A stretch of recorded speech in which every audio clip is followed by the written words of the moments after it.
have an update on the assault that I witnessed. We talked about in the last podcast. Huge assault update. But we should probably lead with the fact that you're doing this podcast fresh out of surgery. Yeah. Like you just had surgery and now you're here. Like fresh out of La Pinta. For your mouth. So you had a root canal and you didn't want anybody knowing about it because you didn't want us to talk about it or psych you out or get you nervous or go into the procedure. It was half of that and the other half, and because this is the podcast, I'm being completely honest. Yeah. And not to offend anyone, but I just feel like root canal sounds like you don't take care of your teeth and like you're dirty or something, like ill. Like your teeth were that bad, you need a root canal now. I don't feel that way. Maybe but nobody else ever thought of it that way, but that's how I feel about it because for 10 years I didn't take care of my teeth. Like, oh sure, I didn't go to the dentist for a really long time. Of course, I like did what you're supposed to do at home. Yeah.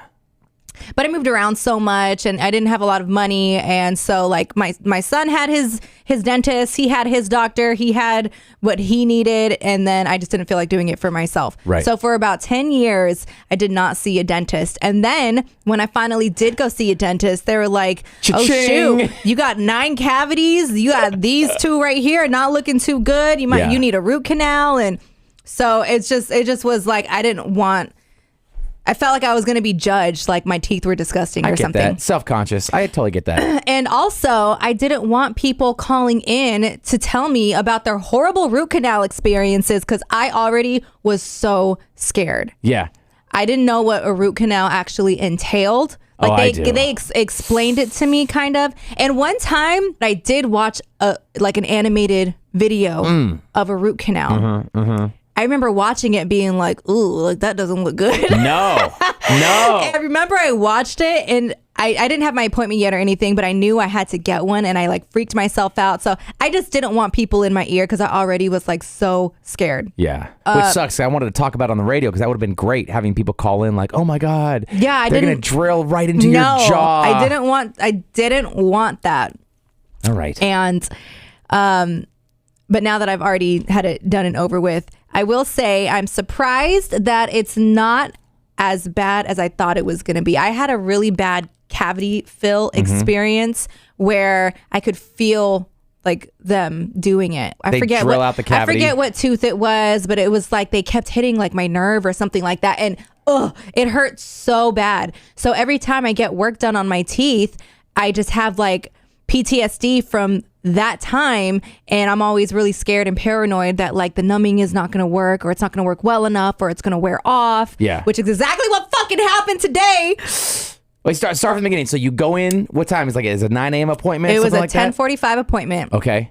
I took some L-theanine. L-theanine, yeah. L-theanine? It's like an herbalistic thing that it's an amino acid. Reduces your stress. Yeah, it relaxes. I've been having a lot of anxiety lately, not because of this, but because I knew this was making me nervous. I took some this morning so that I could try to like relax. I get there, sign all the paperwork. So expensive, by the way. Put a dent. And I'm not gonna lie, I forgot I had this appointment today because I spent so much money in Vegas that if I would have remembered like, oh, I have to pay for this root canal, I probably would not have spent as much as I did. Yeah. Right. But you know, whatever. No regrets. So first the lady's like sitting me down. She's putting like the bib on me and stuff. And she's like, oh, the doctor's going to be a minute. You can use the restroom if you need to. And I'm like, oh, no, I'm okay. I already went. The minute the doctor walks in, like my palms get sweaty and like my throat is dry. And I'm already in my head like, oh my God, like what if like my throat is like so parched? You know, when your mouth is dry, you're constantly trying to swallow saliva and clear your throat and it's uncomfortable. Yeah. So the doctor is like, how you feeling today? And I was like, really scared, like a dead in his face. I'm so scared right now. And he kind of like laughs it off, like you'll be fine. Sure. Like the nurse leans in and she's like, I was like, I'm just scared, like, you know, it's gonna hurt or I'm gonna feel it. Yeah. And she's like, he's really good. You're not gonna feel a thing. And he'll you know, check if you can feel stuff. We'll ask if you're okay. I'm like, all right. So he numbs me up.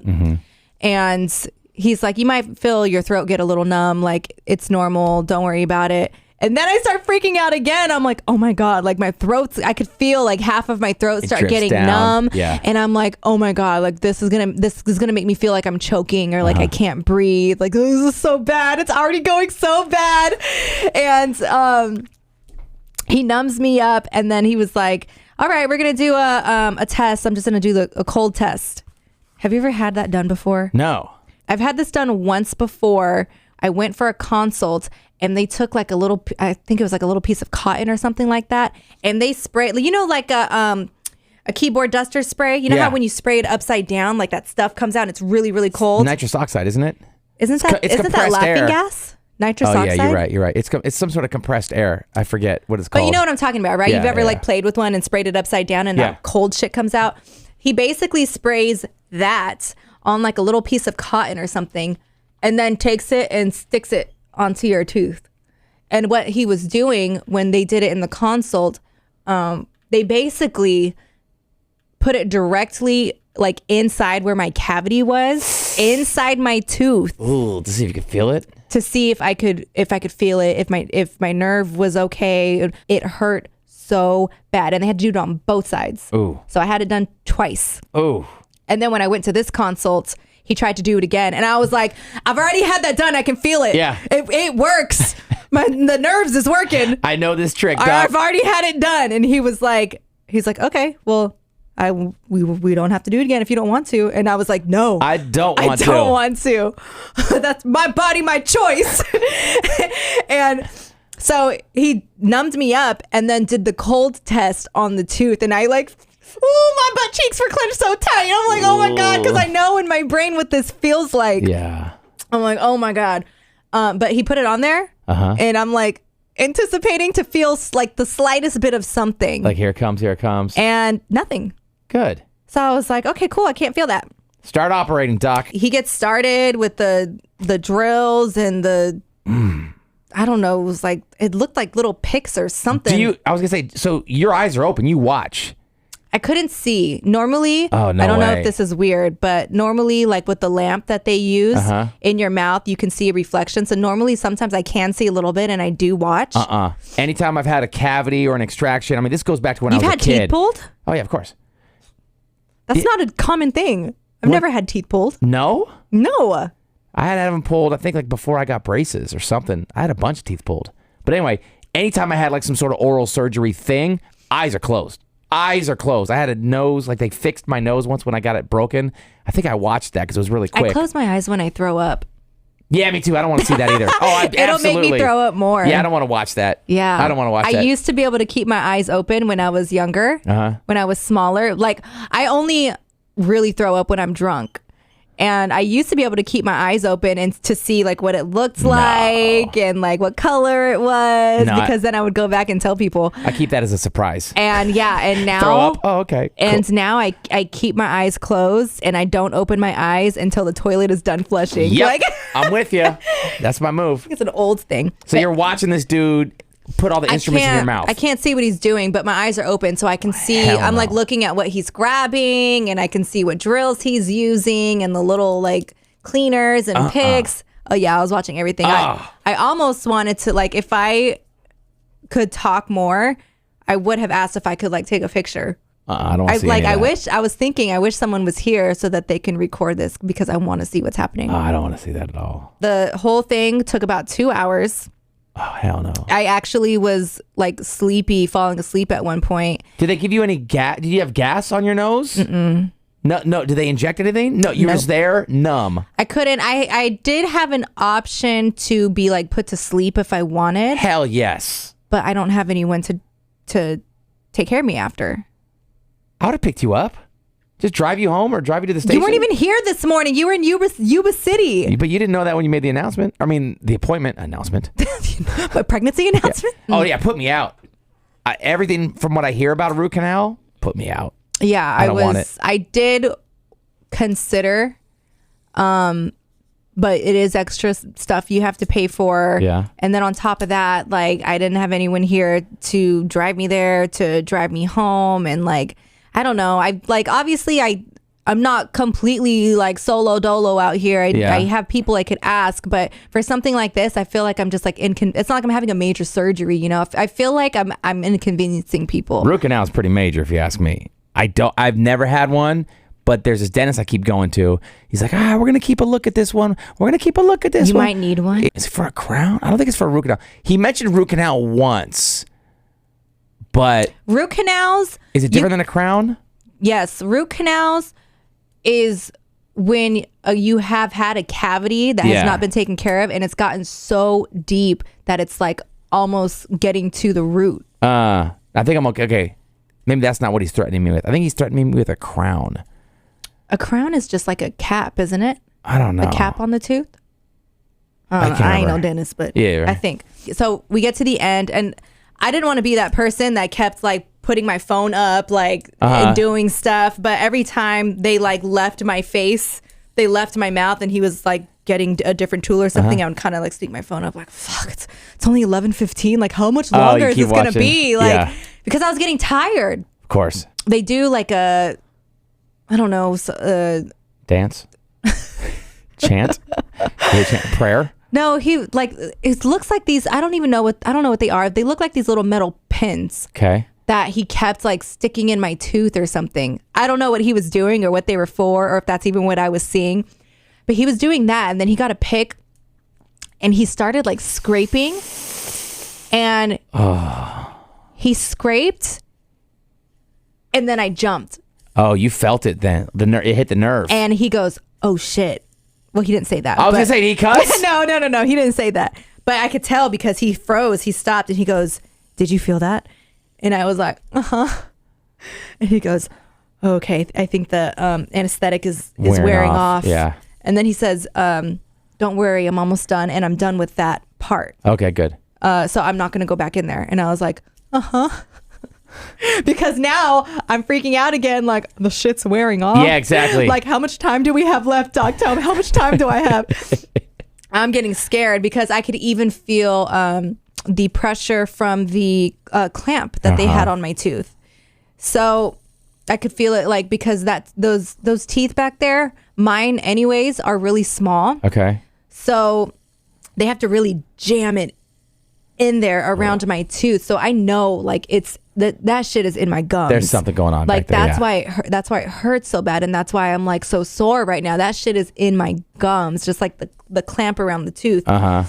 So the minute I realized I could start feeling that, I was like, I think the numbing's wearing off. What's like, next? What's what I do? But I couldn't feel the drilling, so I'm like, I think I'm okay. But then I felt that. I was like, we're like, come on, let's speed this up here. He was like, "Don't worry, I'm almost done. I'm gonna, like, you know, we're gonna fill it next." And I was like, okay. So every single little thing he did after that. Are you okay? Can you feel that? Good. Can you feel that? I'm like, and in my head, I'm just, hurry the fuck up, like, hurry up. So he fills it. They dry it. They take the thing off. And the nurse, the dental assistant, or the lady that hands in the tools or whatever. They have to take an X-ray to make sure that they got everything and that the filling is there and everything looks good. So normally they stick that thing in your mouth that you bite, and then they take the picture. But because I had your clamps around your teeth, the clamp around my tooth, and I had like this big like dental dam over my mouth and stuff, they couldn't put anything in my mouth. So she just had like the back of the X-ray plastic thing, and it was just on a clamp, and she was trying to position it. She's like, "I'm gonna need your help here, like I'm going to position this where I need it, and I just need you to hold it." I'm like, all right. So I hold the clamp, and she starts trying to move it around, and the root canal was on my far back molar, right, like way in the back. So she shoves this thing down my throat, and I'm and I'm the one holding the clamp too. So I pull it out, I pull it away, and I'm going, that's too far. And she goes, okay, hold on, let me try again. Let me reposition. So she puts it back in there, and I again like slap her hand out of the way, like, no, it's not gonna go there. We like, not right now. This is what Lizette's like on a date, by the way, fellas. Doesn't go there. It's not gonna go there. Not right now. And so she thinks that it's not going where it needs to go because my tongue is in the way. Sure. Right? So she tries to put it in my mouth again, and she tries to move my tongue with the tongs, the clamp. And I'm telling her I can't talk because I have all this shit in my mouth. There's a puddle of saliva in the back of my throat that I'm using my tongue to keep it from going down my throat. And worst. I don't think she realizes that. So she's trying to move my tongue out of the way. And I'm like, bitch, I'm going to drown if you don't stop. 30 seconds. Dentists and hygienists, every 30 seconds, hit them with the straw. I don't care if it's a cleaning, if it's a root canal. That straw needs to go in every 30 seconds. They didn't suck my spit out the entire time they were doing the root canal. Oh, hell no. They just want you to swallow it? I couldn't swallow it. Especially not laying down. Every 30 seconds. Dentist, get that straw in there. I pull it out again, and I'm saying it's not going to go. This is what I sound like. I can't go back there. I can't go back there. Right. I'm saying I can't go back there. And then the dentist walks in, and she looks up at him, and she kind of like nervous laughs, and she's like, I need your help. She like barely spoke English. I saw the dentist was behind me, and I'm like, I'm going to hit up. And he was I need to sit up. I'm saying I need to sit up. And once I said that, she goes, okay, let's try again. This bitch shoves it in my mouth again and again. Uno más, otra vez. I slap it out of her hand, and I again say, up. Yeah. And I'm even like gesturing my whole body like, sit me up. Right. And then we can do this. And the dentist says, you need to sit up? And I, yeah, sit me up. I'm waiting for her to sit me up. She's still not sitting me up. The dentist comes over and starts sitting me up. And then it was all good after that. Like the spit. The spit. Where'd it go? Because I was sitting up, I was able to then swallow it. You ain't never swallowed spit before? I do. I know that feeling in the dentist. You're saving it. You're waiting for the straw. Straw doesn't come. So you're like, all right, it's going down the throat. And it's just like it's like a gulp of spit. Yeah, it was a lot. Oh, it was a gulp of it. But yeah, I was finally able to swallow it. And then I'm like, all right, lady, like move my tongue wherever you want. Yeah. Like we're good now. I have rapid fire questions about your root canal. First off, Rudy number 2 is on the way. You have to go for another root canal, right? Yes, I have to schedule another root canal. This one that I just got done is actually not even finished. What? The filling that this dentist just put in my root canal is only temporary. So my real dentist now needs to remove that filling, put in a permanent filling, and cap it with the crown. And then this tooth will be done. Whoa. So I need to your make full tooth is there, or do they take the tooth out and they're going to put a fake tooth in? No, my full tooth is there. Oh, okay. Half of it. Okay. Because this tooth had broke. That's what it is. Okay. Already a while ago. Okay, rapid fire questions. Okay. Did you have your tongue ring in for the procedure? Yes. What did they say about it? Nothing. Okay. Did you have your what are these things called? Tooth gems? Tooth gems in. Yeah, you can't take them out. What did they say about it? Nothing. Oh. You didn't wear your grills, I'm guessing. No. Oh, okay. Oh, last question. Did you see blood? Like as you're spitting stuff up and they're... I didn't spit anything. But as they're like working on stuff, did you see like blood come down your lips? Nothing? I didn't see blood. I feel like at one point I felt something like drip down my throat or like my mouth or something like that. Sneaky like dentist you got. Like I felt... I did at one point feel something puddle that I didn't think was saliva because of the way it like puddled. It wasn't like a gradual like that's my spit. I felt it puddle. And I initially thought I think it's blood, but I don't know. And when's round 2? When's Rudy Tootie? I don't know. I have 2 within 30 days. Go to my dentist and get this filling done and the crown. Got it. I haven't made the other appointment yet because I did have to pay a pretty penny out of pocket, and it's a lot of money. Doesn't sound fun. Okay. It's just one of those things you have to do. Like if I wait any longer and it gets any worse, then there's going to be no saving my tooth, and it's going to have to get pulled out. Before we wrap up this podcast, quick update, and then I have a question for you. So the update is the last podcast we talked about the assault that I saw in downtown. So I got a call from the district attorney's office Hey, is this Strawberry's legal name? Yeah, who's this? So-and-so from the district Is this attorney's office. Strawberry's legal name? From the district That's not attorney's what she office. said. And I'm like, district attorney's office? Am I in trouble? And I'm like, what? And she goes, yeah, I'm just checking to see if you were a witness for an assault that happened on April whatever at this street. I'm like, oh. And they asked me a bunch of questions. Basically, like, we apprehended the assailant a few blocks away. Oh, wow. Would you be willing, if it goes to trial, to show up on behalf of the victim and be a witness? What if they put you in that room where you have to identify them? Oh, from behind the window and you're like, turn to the side. I know. Ooh, that'd be fun if I that one right there. One. They call me, would you be a witness? I'm like, oh, okay, sure. No problem. Let me know. And then they ask me, do you have any photos or videos of the incident while it happened? I'm like, no, we were like in the car and we jumped out when it happened.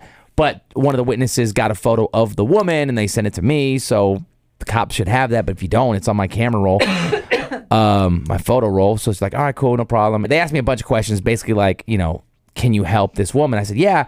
How is the woman doing? Because I know she went to the hospital. Like, what's her state? What's her status? And she goes, well, can't tell you a lot because of medical confidentiality, whatever. She goes, but I do have in the notes that she was admitted to the hospital, and that's all I really have. And she goes, and police found the assailant, the attacker, a few blocks away. And she said something which I couldn't figure out what she was trying to hint at. She said she had so much going on that they actually, not tried her, not prosecute, booked her. She's been in jail since then. Basically, she's been in jail. She pled not guilty. I wonder if she really had a baby in that stroller. I didn't ask. But she pled not guilty. These are the questions that need to be asked. Like, so what was in the stroller? So she pled not guilty, and I guess they did that, arraignment. I think that's what it's called. She goes, well, yeah, she had so much going on that they arraigned her right then and there. So, like she had like priors and like warrants that's and stuff? what I think. So much going on was code word for either, yeah, man, we were looking for her. She's got a lot of stuff to answer for, or she's got like mental stuff. Like, shit, we just had to like lock her up. It was one of those two, which both or maybe wouldn't both, surprise me. Since she was already walking around assaulting people. Yeah. So I have her last name. I have the website to go to like Google. The attacker lady? Yeah, I have her last name. I have the website to go to Google and to search the case number. So as there's updates, right now I can go read all the reports. I can read everybody's report, read what happened, read interviews. I can do all that. The attacker is going to some sort of pre-trial on probably like 3 weeks. 3 weeks from now. So she's like, if you want to watch the live stream of the court, here's the link to watch the pre-trial.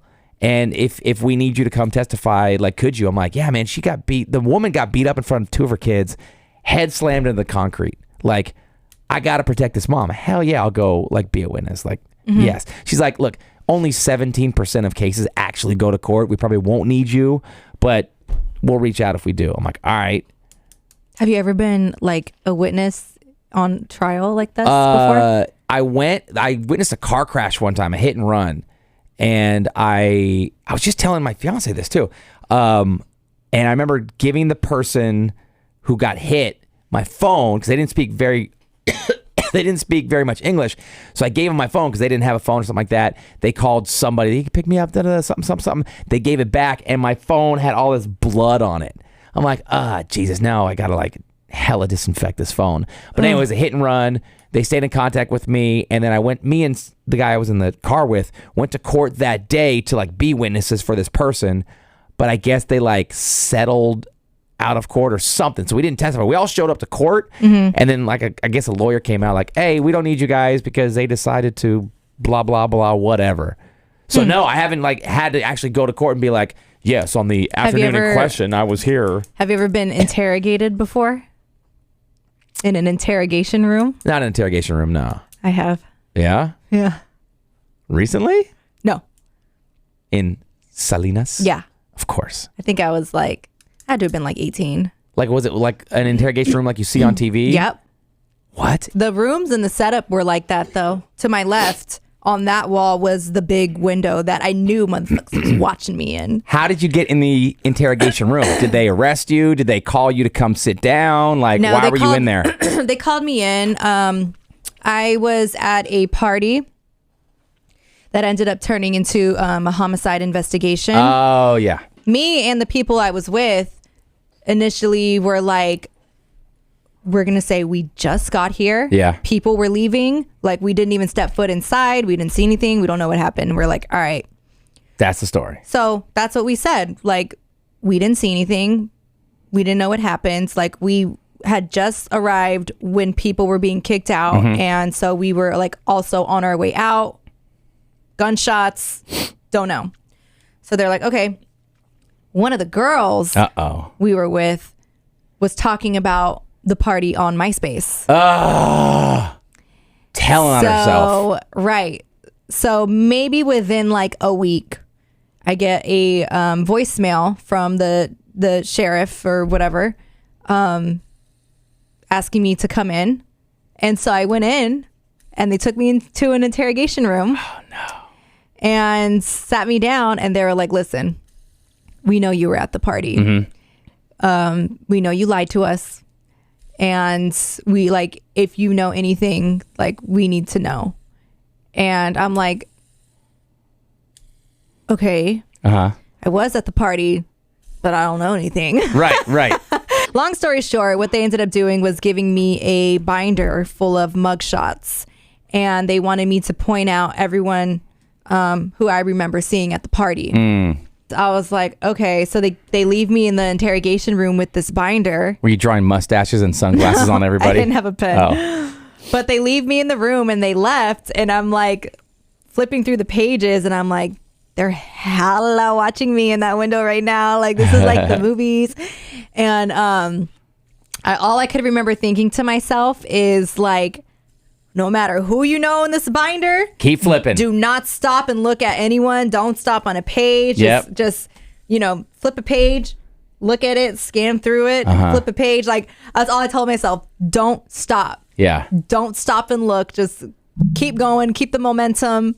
And then I finished the whole binder and then I shut it and I just waited for them to come back in. And they were like, did you recognize anyone that we may be able to like talk to that can help figure out what happened? Like, this kid is dead. Yeah. And I was like, I'm sorry. I don't just like see faces and they stick in my head. Like, I don't recognize anyone from the party in this binder.